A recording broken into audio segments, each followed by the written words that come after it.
Hey guys, welcome to the Neglected Podcast. This podcast is not to change your mind, but to invite you into somebody else's narrative. This is a podcast to give a voice to the neglected. It is also an opportunity for all of us to engage. Hi, Neglected Podcast listeners. This is your host, Jovanna Javis, and I am here in the studio at City Church with our producer, Quinn. As always, we thank him for being our producer, and I have a special guest here, Thessa Washington. Say hi to everybody. Hello, hello. Hi, and so I reached out to you because I think that you have a really cool story, and I'm really excited to talk with you today. So we're just going to go ahead and jump on in. So tell me about you, so where you're from and what you do. Okay, I am originally from Detroit, Michigan, but I moved to Columbus, Georgia around middle school, and I am a C-130 pilot in the Air Force National Guard here in Savannah. Awesome. So let's start at the beginning, and then we'll end with your fantastic career. Okay. And so you said you grew up in Baltimore. So are you an only child? Do you have siblings? What's your family structure? Detroit. Detroit. I just made something up. It's all right. That's awkward. That's so okay. You live in Detroit. Yes, I grew up in Detroit, and I have my mother and my older brother. Mm-hmm. I grew up pretty simple, I guess. We were, middle class, Mm-hmm. very family oriented. My grandmother and my aunt and uncle. I went to private schools there, which was, I think, very, very good for me in Detroit. You know, public schools aren't always the greatest there, but they've gotten so much better. And then we moved to Georgia when my mom got remarried to my stepdad. And we moved outside of Columbus, Georgia to the country. So It was a shell shock for me. Mm-hmm. I was living inner city Detroit to 12 acres and 2 ponds. One street light that blinked in the town. A farm across the street. I mean, it was terrifying. Yeah. For a young teenager. And I was scared to go outside and take the trash out because all the animals, Yeah. I'd never seen most So of the much things. wildlife. Yeah. It was crazy. But my mom worked in Columbus, Georgia, which was about 45 minutes away from where we actually lived, which was Talbot County in Woodland, Georgia. Very, very small town. And I went to Columbus High School. And that is a college prep school. So you have to take a test and everything to get in. But it was a good school for me. And I played basketball. I ran track. I did volleyball. I did a little bit of everything there. And I went from after high school, I went to Columbus State on a basketball scholarship. And I was there for about 2 years. And then I quit the team and transferred to Georgia Southern. Mm-hmm. Georgia Southern was actually my first choice for college because they have a great health science program, and I wanted to be a physical therapist.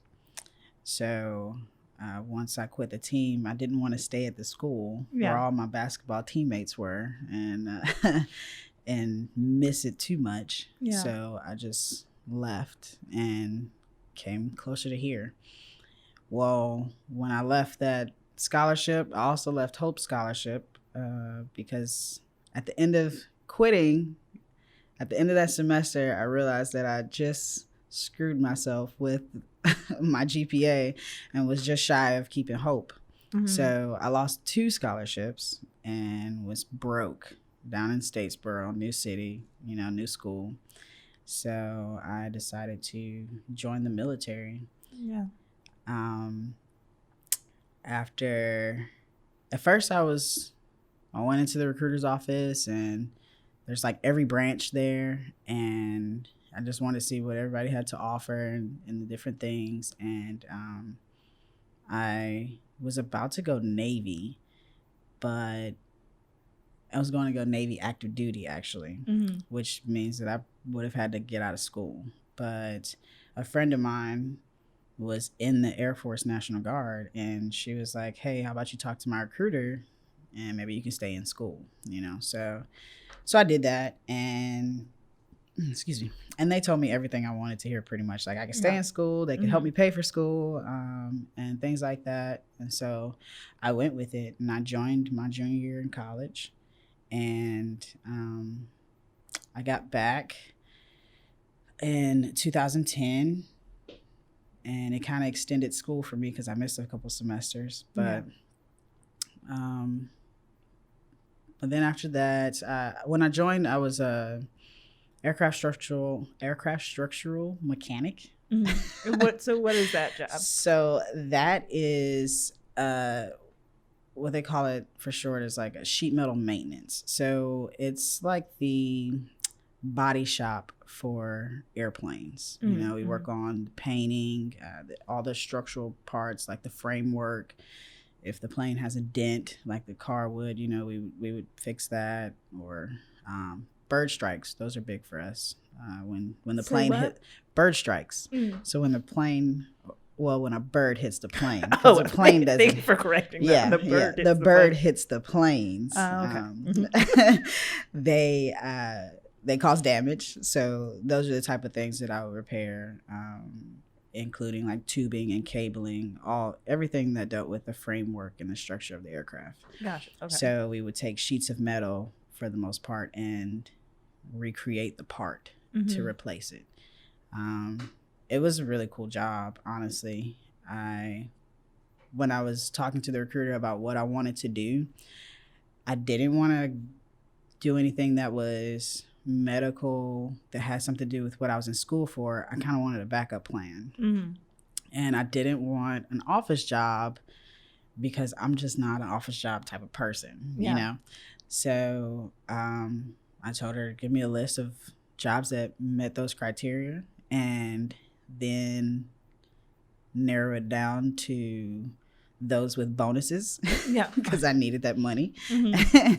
And then what was left, let me know where the school was for it. And for that job, it was a $20,000 bonus, and the school was 4 months in Pensacola, Florida. So okay. Yeah, I was like that. I picked that one. So it was really rewarding because before going to that training, I couldn't have told you the difference between pliers and a wrench. Like, I really did not know that. Yeah. And then I was literally making things out of metal, like riveting and stuff, like literally Rosie the Riveter, you know? So it was very rewarding. But when I graduated, right before I graduated, I was like, I don't know what I want to do anymore. I didn't want to do physical therapy anymore because once I got back from all the military training, I couldn't get into my core courses like I wanted to. So I had to take a lot of electives. Yeah. And while I was taking all these electives, I was like, man, I want to do everything. I was like, I don't want to just do this one thing. I want to do like coaching, recreational therapy. I was just like, I want to do it all. Like, so I had no guidance anymore, but I didn't want to change my degree because I didn't want to stay in school any longer. I wanted to finish. I was ready to go. So I just stayed the path, graduated with no plan in mind, and started like immediately afterwards. I ended up living with my best friend on her couch, and no job and no idea what I was going to do next, but I had a college degree and I was in the military part-time. So it was very, I guess, it was kind of frustrating because I felt like, you know, people join the military to figure out life. People go to college, you know, to figure out life. And I'd done both and had no clue about life, you know? So it was quite frustrating. But Nonetheless, I kept like pushing to try and figure out something, you know. I was working as a waitress and bartender at a local place and still coming from Columbus because she lived in Columbus. So I moved back to Columbus and coming from Columbus to Savannah to do my drill weekends for the guard. And I would ask my supervisor for like extra time and things like that, and trying to see if maybe they had a full-time position that I could apply to, but that didn't come. So I started applying kind of to everywhere. Yeah. And thankfully to that education and training that I had with them, I was able to get a job at Gulfstream. Awesome. Yeah, so I started working at Gulfstream on the assembly line, and it was a good job. It was great pay and things like that. So then I moved out to Savannah, but it still wasn't fulfilling me. It was the repetitive work for me just wasn't what I wanted. I was used to doing structural work for a new problem every day, you know. When you're doing repair, it's like, okay, this is a problem and then this is a different problem, so you kind of got to be more creative. But when you're on the assembly line, it's like you're doing this every day. This kind is of thing. What you're responsible for. Exactly. This is what you do and this is all you do, you know. So it just wasn't for me, but it was definitely what I needed at the time. And then a position opened across the fence at the guard unit for a full-time spot, and I took that. At the time, still kind of not knowing what I wanted to do, but just, you know, hey, let's pay bills. And so I did that, progressed in things, and I was applying throughout this whole time since I graduated. I have been applying to different officer positions because I wanted to use the degree, even though I wasn't using it in the way that I originally intended. But I wanted to use it, so I applied to a few things. I applied to what's considered a LRS officer, that's logistics, and I didn't get that. My buddy that actually encouraged me to see her recruiter, she got it. So it was good. She actually had more credentials for it. I just kind of was like, hey, I got a degree. But then I applied for the pilot position, and that was after talking with one of my supervisors at the time. That was like, hey, you know, you got your degree, go be a pilot. And I at first was like, no.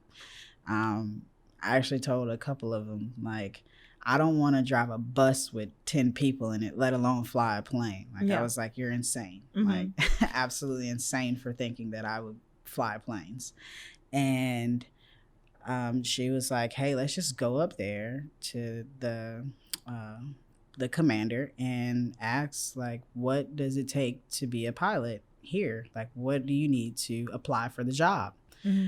So I was like, okay, sure, let's go. We go up there, and he basically just told me that I had to fill out a regular application like I did for the LRS, a logistics officer position, and they like for people to have some flying experience so they know that you actually like flying.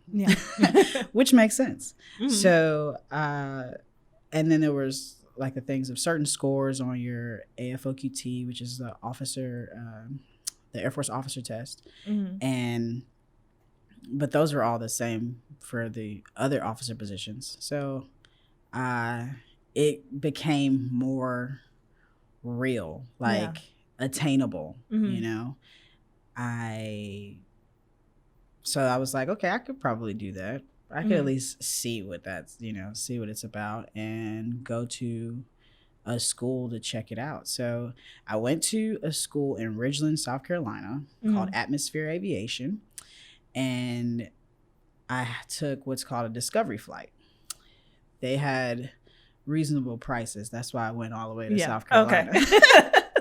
The ones in Savannah were a little bit more expensive, but a discovery flight is basically when you go with an instructor and they take you up for like 45 minutes, half hour or so, and they explain like the process it would take to become a pilot, like your private pilot's license. And then they let you handle the controls a little bit and like see what flying is like, you know? I mean, of course they're shadowing you, but they let you get a little hands-on experience. And I think Ridgeland was definitely the place for me because flying out there, he took me close to like Hilton Head and all the beautiful marsh and you know, the islands and stuff like that. It was absolutely beautiful. I fell in love and I was like, okay, let's try this. Yeah. So. And when you flew for the first time, did you enjoy it more than you thought you would? Like when he let you do it? I did. The whole experience, I think, surprised me. In the beginning, it was a very small plane. It's called a Valor A-22. It's like a sport plane, but it's mostly plexiglass and fabric materials for the wings and things. So the entire cockpit it's just a 2-seater, and you know, you got place for your bag, like one bag or so in the back, but from like left to right, top to almost like your feet, like there's just plexiglass so you can see everything. And when I saw that at first, I was like, oh, this is going to freak me out. Yeah. You know, like this is not going to be cool. But once we got up there, it made it better because I didn't feel like I was really in a plane. I felt like, you know, I was in like a cartoon or something, hanging out with the clouds and the birds, you know? So it was really, really exciting. I just knew that I was going to be terrified. And when we first took off, I was a little scared. Yeah. I was like, this little thing, wind blow too hard. I don't know what's going to happen. But it was like immediately a flip of the switch being the total opposite. Like I was just amazed at the view. I was amazed at the feeling, and then when he handed me the controls, I was surprised because I did not know that he was going to do that. I thought he was just going to take me up. I didn't know he was going to, you know, say, all right, you hold on to the yoke. And and so when I did, I don't know, it was like this, it was almost kind of like the feeling of when someone else is driving and like you are kind of terrified of their driving. And then they say, all right, you can drive. And even if you don't know where you're going and you've never driven that type of car before, you know, you've never driven like say a U-Haul, you know, you're like, you feel a little bit safer. And there's something that comes over you that's just a little bit more at peace, you know? So I guess I kind of felt that even though he had way more experience at it than I did, I still kind of felt like, okay, you know, I don't know why I trusted myself. But I did somehow, some way. But it was absolutely amazing. I had a blast that day. And I mean, I couldn't wait to get down and like call my family and stuff and be like, hey, you won't believe what I just did today. But it was really cool. It was really cool. After that discovery flight, we worked out how I was going to actually start working on getting my private pilot's license, because that was one of the things that the commander wanted, you know, people with experience. So it was expensive, to say the least. It depends on which type of plane you use, what school you go to, how long it takes, because it's like each plane is a certain amount per hour. Ground training costs a certain amount. You have the books. It costs to take the test and all those things. But it can run you like plus or minus a few thousand at $10,000. Oh wow, yeah. Yeah. So I did not have that by any means. And so he told me about this pilot financing that was specific for people that are in school to get their private pilot's license, and they kind of want to help, fund that. So you work out a deal with them as far as how to pay it back and things like that, and you just and the school just bills them. Well, I really appreciate them because they don't like to report bad on your credit. They won't report bad on your credit because if you're 3 days late, they cut you off. Yeah. So that was really helpful. I thought that was really good. It's like, we don't want to report bad. We want to just help. But so make sure you pay. So I worked with them. And it took a while to even get that because I didn't have good credit either. So I was kind of struggling on all ends. I ended up getting my aunt to co-sign for me. And I had to write like this really sympathetic, please help me kind of letter to the company to get approved. And I finally did, and started immediately working on that. Oddly enough, it took longer than it should have, because the military was finding me to be more useful with my more credentials and the higher I guess the more experience I got in being a mechanic.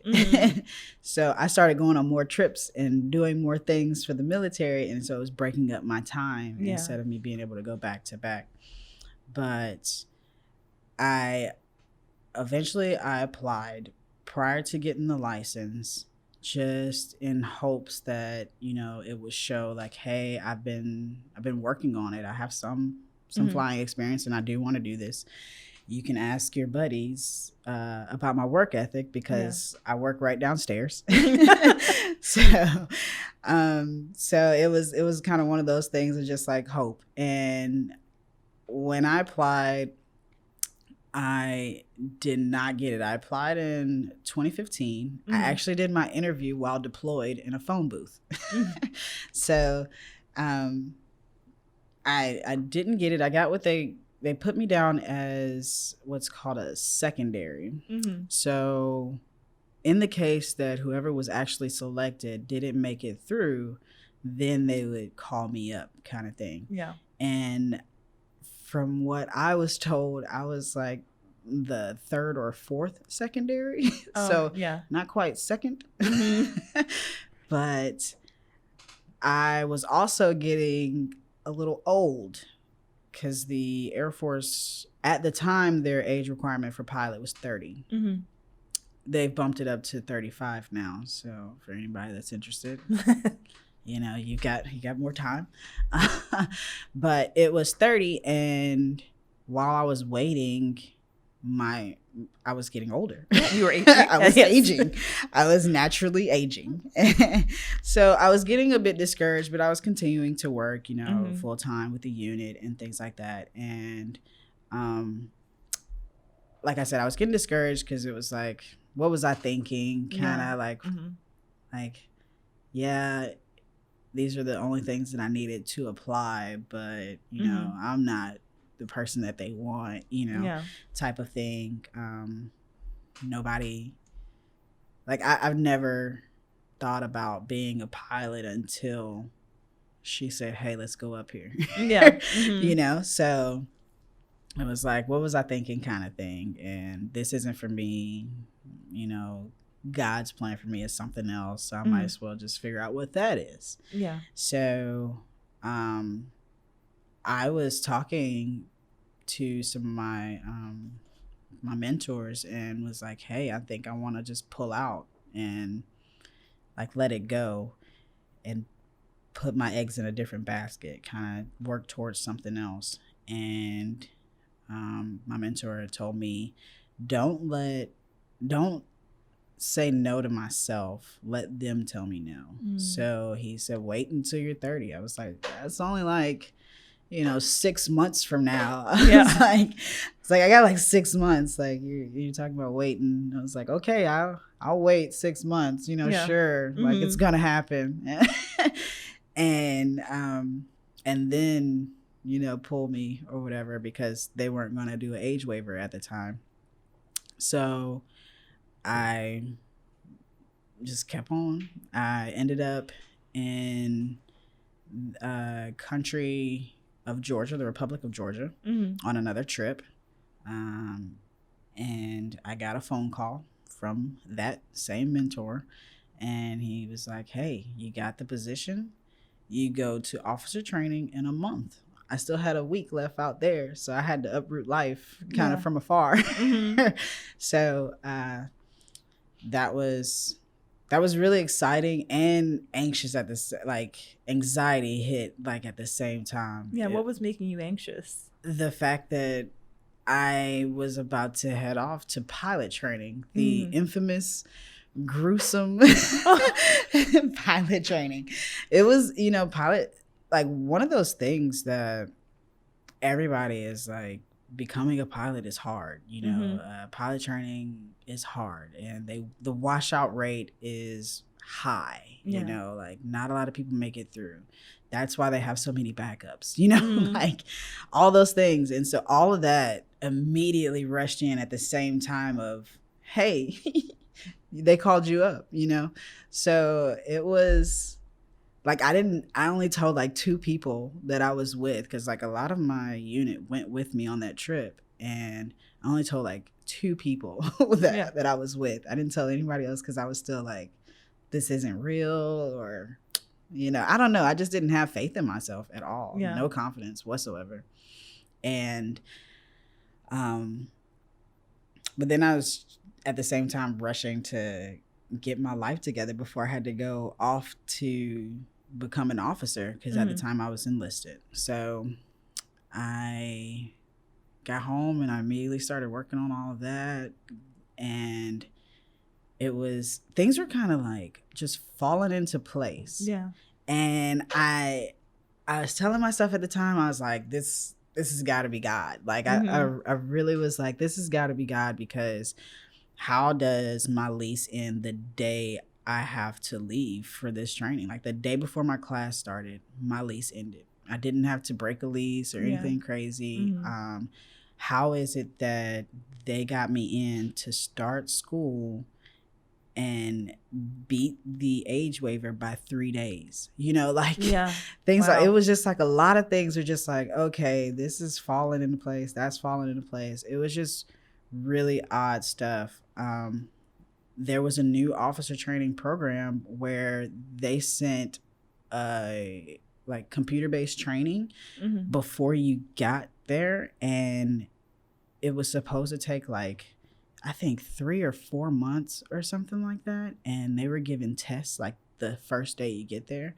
And like I said, I only had like 3 weeks back in the States to even get life together, let alone do a 3 or 4 month training.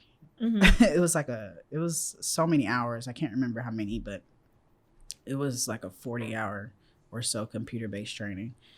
And everything, like somehow, some way, like it turned out that once we got there, we took the test and they were like, well, we're not implementing this anymore. Oh, okay. Like this is just a trial run now, because we don't know if we're going to do this anymore. I mean, it was just like so many things that were just crazy, that I thoroughly felt like blessed. Yeah. So I went off to officer training, and that's like basic training, but for officers. So that sucked. Yeah. That definitely sucked. And the entire time I was there, I was like, why did I do this to myself again? Because I went to basic already. Am I mad at myself? Right. Like, why did I do this again? And but it was okay. It sucked in a different way than basic. It was more mental, because they were training everyone to be leaders. Yeah. Versus more than the physical, which I was prepared for that. But after that, I went to what's called initial flight training, and that was in Colorado. The officer training was in Alabama, and then I went to Colorado. Maybe the first day I started like feeling like I was about to have nosebleeds. So it was just dry. And yeah. That elevation. Yeah. Yes. We don't do well with and that. we did a PT test on the first day. So, I mean, and it took I think it took almost 2 minutes off of my run. Thankfully, my run was in a decent position to begin with, because I would have failed. But I thought I was gonna die like that night, and during the run, I just knew I was gonna die because I couldn't breathe. But that training was about a month, and they do that for all the pilots that don't have their private pilot's license. I was scheduled to take my test when I got back from Georgia, but with the position opening and them calling me up, I didn't have to take it. I was being put in this training, which was the way that I was able to get in before the age waiver. So I was there and learned to fly another little 2-seater that was very similar to the one that I was training in Ridgeland. So it was pretty cool. And it was the winter time, so it was a little snowy, but it was kind of fun. It was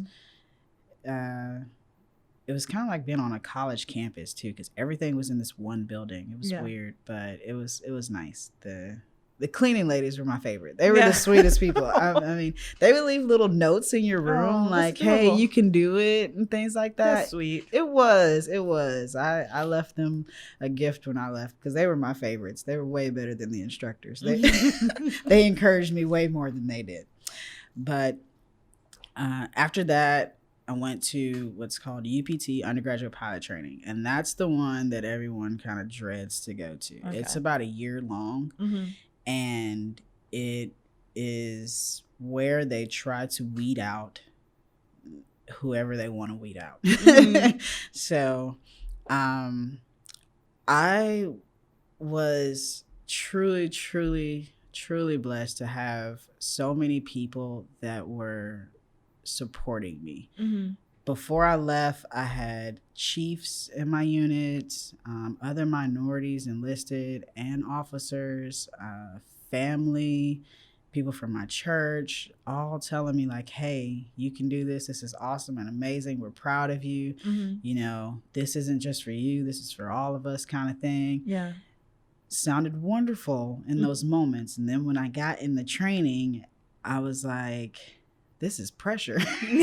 I was like, wow, this is man, it's not just for me. Like, if I fail, I'm failing everyone. Is that, and I completely flipped it in my head.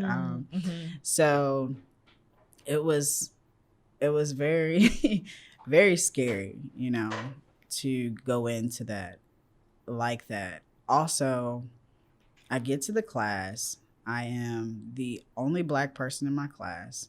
I was one of 3 females, and I was the oldest person in my class because... Oh, no. Yes. You got a 3-fer. Yes. Most of the people that go through pilot training are straight out of college, either from ROTC or the Air Force University, and or just straight out of college and applied and got the job kind of thing. I was the oldest by a few years. No one else was close to aging out. So I was naturally selected as class leader. Oh, okay. Yeah. I had the most years in the military because, like I said, everyone else was just joining. And so I was put as class leader. And what a little joke they say is like, herding cats. And it's because no one knows what's going on, and not even me. I'm the class leader, and I had no clue of what was going on. I was new, just like all of them, to the training. Yeah. But and then you've got all these like ROTC grads, and you got some hot heads in these classes. I think a stereotype of pilots is alpha personality kind of, and we did have a lot of those type of people, but we had a lot of down to earth. But it's very a lot of them I had nothing in common with. Yeah. So I kind of found myself to be kind of like an outsider. But that was, I feel like that was on me too.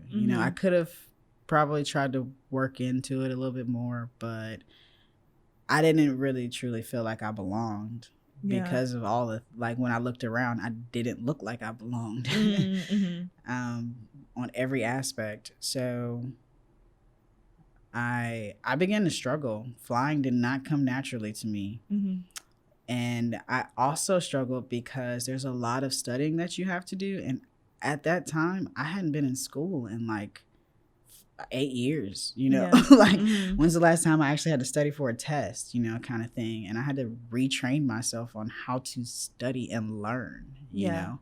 So I struggled really bad. The class leader was like last in the class when it came to performance, but because of a lot of people that were still calling and checking up on me, like my first lady would call and check up on me. And I, like, before leaving, I mean, your first lady kind of knows you, but you don't think that, like, they'll call and be like, hey, miss you. I was looking up in the sky, saw a plane and thought about you and how you doing, kind of thing.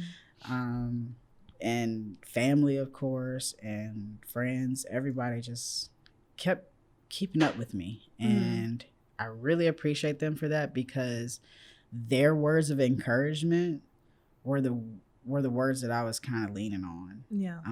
Because I couldn't find them from myself. And that was the hard part, I went to the chaplain on base because I was ready to quit. I don't know how many times. Because when you're not excelling at something, it's hard to kind of stay in that. Yeah. So I wanted to quit before I was put out, kind of thing, so I wouldn't. I'll do it for you so you don't have to do it. Exactly. Like you didn't kick me out. I quit, but that's worse. It's honestly, to me, it's worse. And I also thought about those people, because how do you leave home to say, hey, I'm on a journey to do something none of us have ever seen before, and come back and be like, yeah, I quit. Yeah. Yeah, no, that doesn't fit the script. No. Right. How does that conversation happen? How does that conversation go? So I actually, to say the least, I was more afraid of those conversations than to actually just keep trying. So I decided to, like, just put one foot in front of the other. It's like, it's a thing that we say in the military a lot when we're running, like, just one foot in front of the other, and keep pushing. So I gave it my all, kept going. I was slow to progress. And I think that was the issue. I didn't have much confidence in myself, and I was progressing at a slower rate than everyone. And in pilot training, they want you to learn how to fly, and they want you to learn how to fly fast. It's like, you got to keep up. If you can't, then, you got to go, kind of thing. But I didn't think to myself, like, well, they haven't kicked me out, so I'm obviously still progressing. Yeah. At the right speed, or at a pace that's acceptable, because I'm still here. And those thoughts didn't come to me. I kept, like, negative talking myself. Yeah. But like I said, it was lots of prayer, lots of support and things that eventually turned it around for me. I ended up on what's called an 89 flight. And that is when you fly with the commander to see whether or not you will get kicked out or you'll continue. And I was on that flight. That was my last leg, and at the end of it, he was like, I was sitting in your seat doing the same thing many years ago. But your issue is not performance. it's your confidence. And he's like, you gotta just have confidence. That's what being a pilot is all about. It's just, you know, having confidence to do it. And when he said that, I that's when it clicked. Like, yeah, they hadn't kicked me out because I was performing. So so he passed me on that flight because I performed. Yeah. But he felt, I guess, that it was more so me being nervous when I was doing it, and that's not something anybody wants to, you know. You don't want to be flying with a pilot that's nervous to fly. Like, are you all right? Right. Like, is something wrong with her? So so at that point, it really just kind of flipped the switch for me, because it reminded me of what my mentor said. Like, don't say no to yourself. Let them say no to you. Yeah. So I told myself, the only way I'm leaving is if they tell me to leave, whether it's graduation or washout. Yeah. I'm not leaving on my own. So I kept working, kept pushing. I started researching brain foods. Okay. What'd you find? So blueberries, pumpkin seeds, almonds. Those are all good for memory, and dark chocolate. So I was snacking on a lot of that to kind of help me with my memory and just focus and stuff like that to be better. And I graduated, and it was surreal. It really was. It was surreal. I had probably the most amount of family there out of everyone in my class. I had an entire team. But it was one of those moments of, like, I really was proud of myself, you know. And that was another moment that I had where I realized, like, I can't be the only person that's not proud of me, that doesn't support me, you know. So So I started having a lot more confidence, you know, especially now that I had wings, you know. So after that, the military sends you on to training for your specific aircraft. And I went to Arkansas at that point. My UPT was in Mississippi. I did not like Mississippi. I did not like it. I met some great people in Mississippi, but I did not like Mississippi itself. But when I went to C-130 training, I was in Little Rock, Arkansas, and I happened to have a great uncle that lived there, so that was cool. Nice. Yeah, and it was way better. Like, the training, it was almost like a 180 flip on how I did in the training, how I felt throughout the training, just everything. Because at that point, I had the confidence and the faith. And, you know, it's like, this is any other job. Like, this is any other challenge in my life. You know, I'm here for a reason. Act like it, kind of thing. Nice. You know? Yeah. So I did well. And I had fun, because the other training was not that fun for me. But a C-130 is a cargo aircraft. It has 4 engines, and it's a prop plane. And the mission involves almost like everything. We pick stuff up, we put it down, in simple terms. But you could turn the back of it into a hospital. You can, there are some units in, like, California that use it for fire rescue, where they just dump water out the back of it. We pick up a lot of Army guys around here and let them jump out. You know, so we do airdrop and air land. So it's a really cool plane in my mind. I mean, we do so much, and it's such a cool mission. And one of my favorite things that we do is we fly low levels that are like 300 or so feet above the ground, and we're just kind of ducking and dodging between towers, kind of thing. But it's so cool. So That might also be why I liked it, that training better. Yeah. There's a lot more to it that was fun. And when I got back, after that, actually, the Air Force requires you to go to like a SEER training that just basically is a survival type training. I did that in Washington in January. It was cold and 4 feet of snow. I'm 5'4". It's not pleasant. No, I'm not envious. No, not at all. And then I got back to Savannah finally after about 2.5 years of all those trainings, and it happened to be February 1st, Black History Month. Yeah. So got a lot of recognition for that because at the unit, I am the first African-American female pilot that the unit has ever had. The second Black pilot that the unit has had, because our group commander now is African-American male. And second in the state of Georgia for the Georgia Air National Guard, there was a female that got her wings about a year or less before I did in Warner Robins. But from some of the groups and things that I'm in Facebook, there's, I believe, less than like 20 Air Force wide that are currently flying. So it's been kind of crazy getting that type of recognition for something where I was literally just trying to figure out what I wanted to do with life.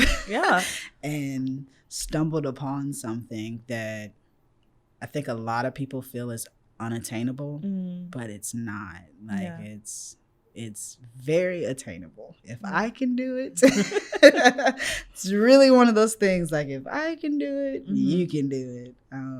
But that's my journey, probably way longer and expanded. That was perfect. Like I remember seeing the post of the write-ups about you. What was that like for you? Like, so you mentioned that you're the first for your unit, first Black female, second Black. Yes. And so what was all of that like? I mean, you'd mentioned before that your family was like, I mean, you're doing this for all of us. And so, I mean, it seems like you knew. I mean, also you were in a class where you're like, no one else looks like me. Right. And so what was that like for you to have, like, you're back, you've done all of these trainings, you've had your highs and your lows, you're coming out on the other side with more confidence, with, you know, finding the thing that clicks with you. And so what was all of that like for you to have all that recognition? It was kind of, I don't know. I'm not really much of an extrovert. I understand. And I can be a bit shy and more of a behind the scenes type person, you know. So compliments tend to, I don't want to say weird me out, but they will make me weird. So it was a lot, especially because I was coming back to the unit that I was previously enlisted and a mechanic with. So a lot of my coworkers were now saluting me and calling me ma'am and things like that. Most of them were doing it as jokes to be funny, you know. But I mean, that's like what one does to an officer. And it was, I don't know, it was like, no, I'm just Thessa. Like, stop. Like, don't do that. You know, it's cool. I'm just me, you know, kind of thing. But I've had to kind of realize that once again, it's not about me in that situation. It's more so people are just proud that barriers are being broken, you know, and most of them are proud that they know the person that did it, you know, and they're hoping that I can encourage someone in their life, or I've encouraged them in some way and things like that. And it is an amazing thing that I did. So it's, I don't know, it's one of those things that I just kind of had to realize for myself, like, okay, like just accept it. Yeah.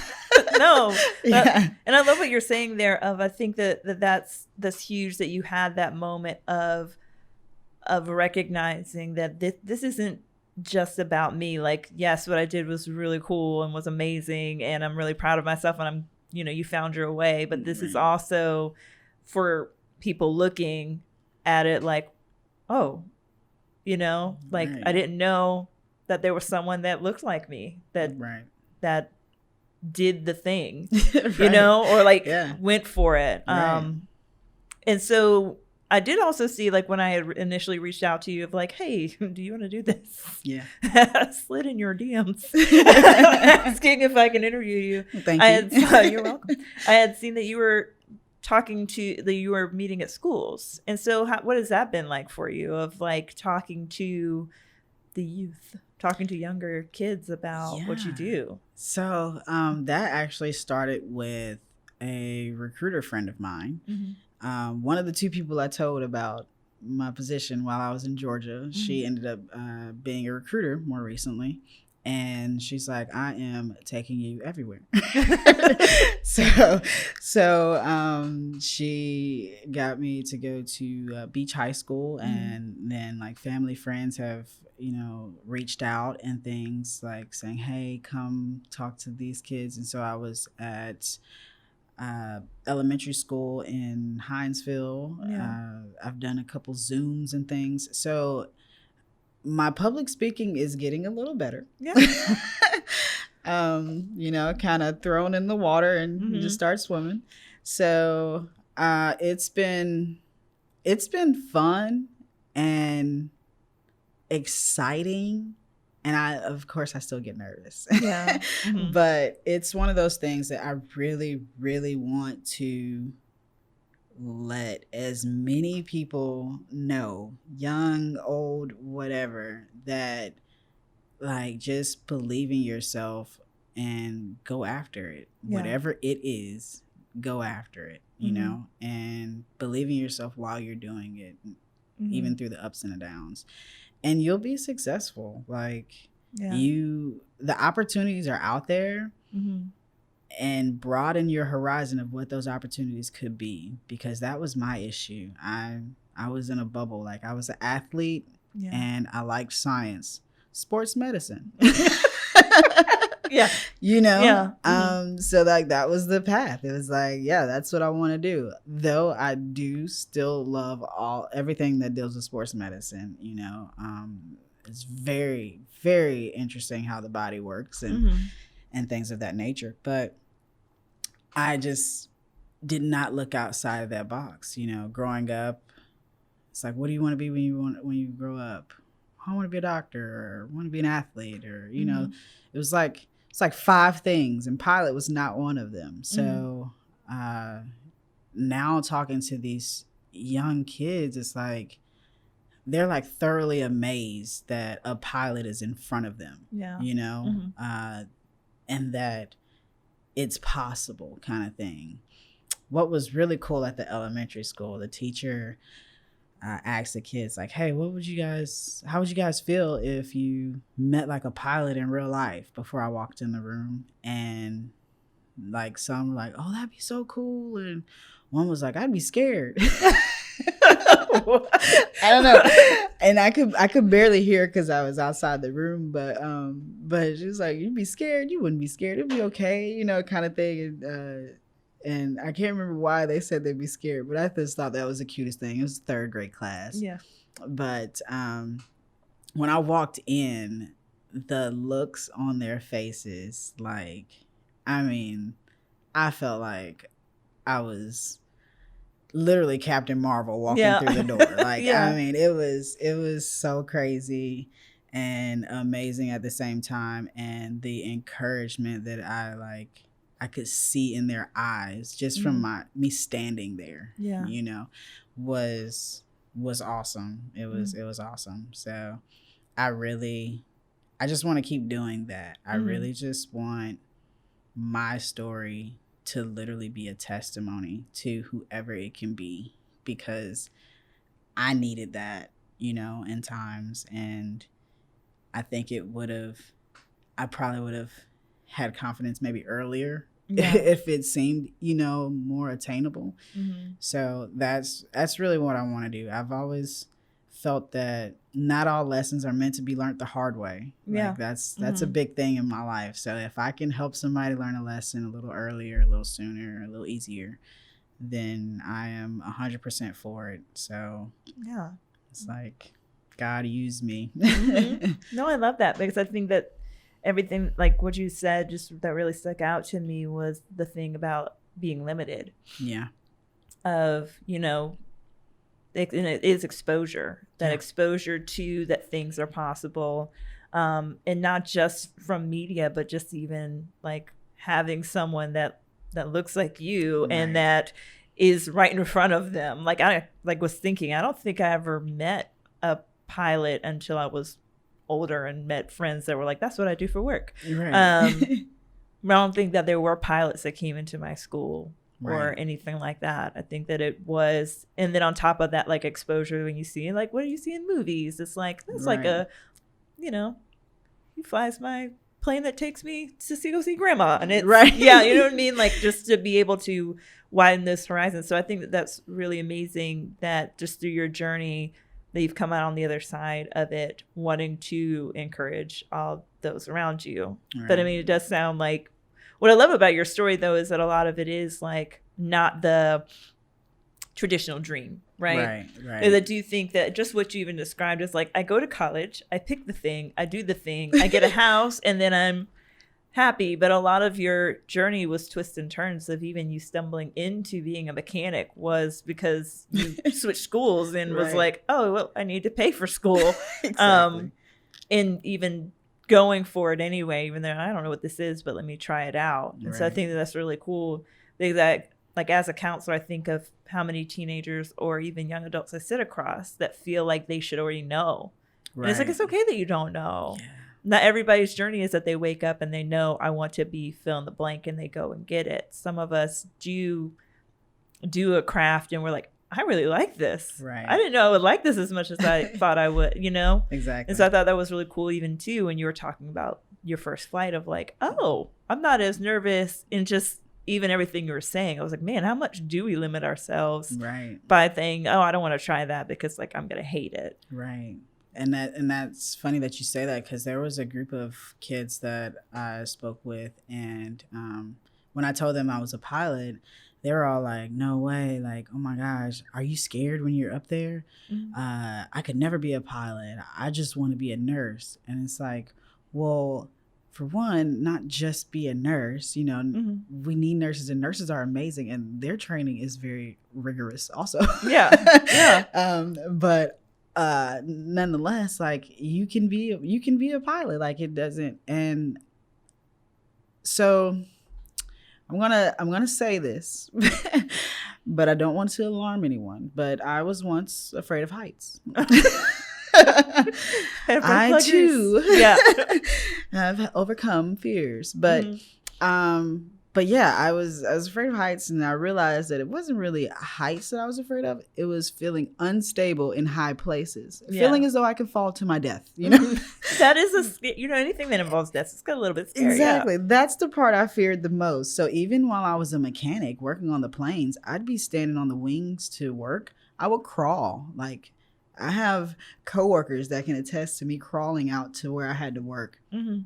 because I was terrified of being up there and falling off, but somehow it is not at all the same when I'm flying the plane. And mm-hmm. so normally when those kids are like, I could never fly a plane. I'm afraid of heights, or I'm afraid of this. And I'm like, me too. Like that was me, right? Same, but it's different. Like somehow, some way it's different. I went skydiving one time on a trip while I was in Pensacola, and it was to overcome my fear of heights. And I think that's when I realized, okay, it's not really the heights, it's the fear of falling to my death. Mm-hmm.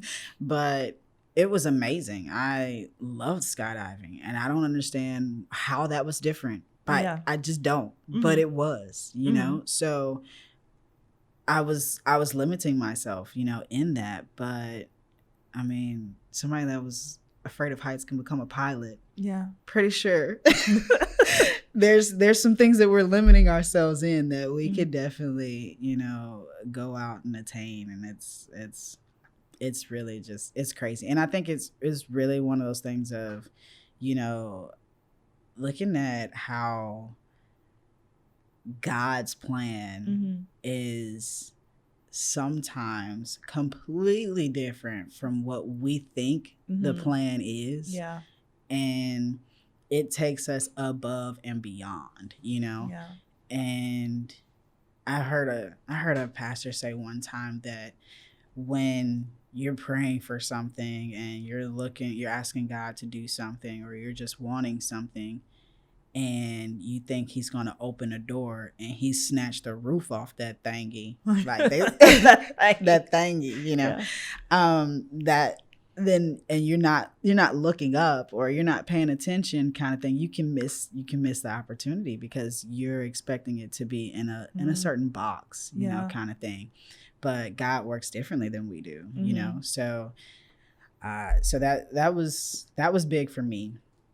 And that's what I really was trying to get to tell them, like, hey, it's like, you can do whatever you want to do. Like, don't even limit yourself to what your fear is today. Yeah. Because that fear might not be the same tomorrow. You can push past that. Fear is something that you can definitely push past. So yeah. No, thank you so much for that. I love that so much. And I really appreciate you coming in and sharing your story and talking so openly about just the ups and the downs for you. I mean, I really do appreciate you being vulnerable. And thank you for that. And so we end every podcast with a challenge. And so what would your challenge be to our listeners? My challenge would be to find a compliment yourself, whether it's on like a weekly basis or monthly basis, but on a regular basis, compliment yourself, because oftentimes we're the only ones that don't support ourselves, and we don't need to be, like everybody else sees something in us that we're just ignoring, but you need to find within us like some way to compliment ourselves and speak positively towards ourselves, because that could be the thing that pushes us over to where we want to be. Yeah. No, I love that so much. Dare yourself to believe what everyone's saying around you. Yeah. That's amazing. Thank you so much. And so listeners, this is goodbye. We'll catch you next time. Thank you for having me.